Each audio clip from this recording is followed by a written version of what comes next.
Okay,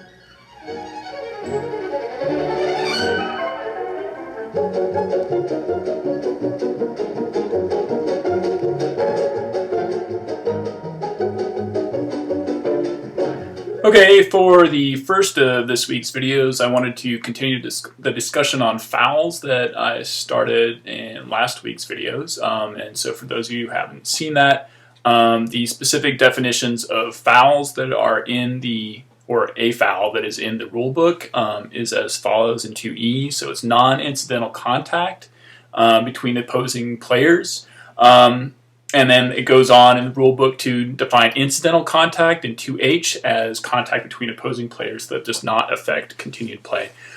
So last week in my Winter League game, I wound up in a situation where there's a bit of a misinterpretation by me about whether or not a particular play was a foul. So I will show you that and then come back to the rule book and we'll see what it says about what actually happened. So in this game, we've got new teams here for the second phase of Winter League. So I'm on Team Terror here in white, and then Team Challenger in black. And my former teammate Avery is guarding me right here. Paula's got the disc, so let's see what happens.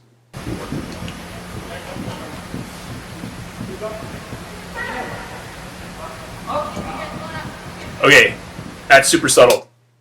So I got the disc here over on the sideline. Got to go back a little bit. I was looking for somebody to throw it to, couldn't find anybody. Last second, saw Katie coming down the sideline and throw it.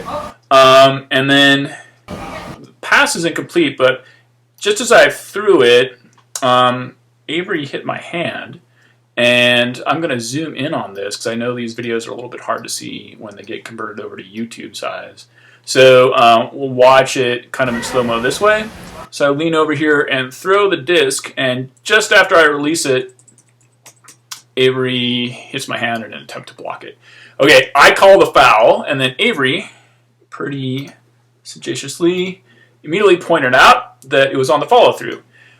So if we keep on going on the definition of fouls in the rule book, if we go all the way to Rule 16H3.A.5, that's a lot. That's a mouthful. It says, although it should be avoided whenever possible, incidental contact occurring during the follow-through after the disc is released is not a foul.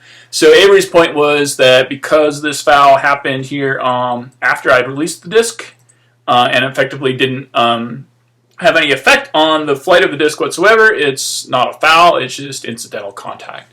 And because I had the relative misfortune of actually reading the rule book that night, I agreed that he was right, and I decided to not maintain the foul call. And it might be hard to see here, but eventually I throw my hands up and say, okay, fine.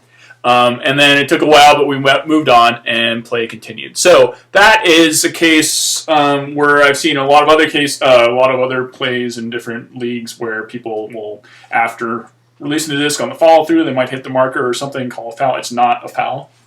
Just play on because it didn't have any effect on the way the play was made or the flight path of the disc, as it were.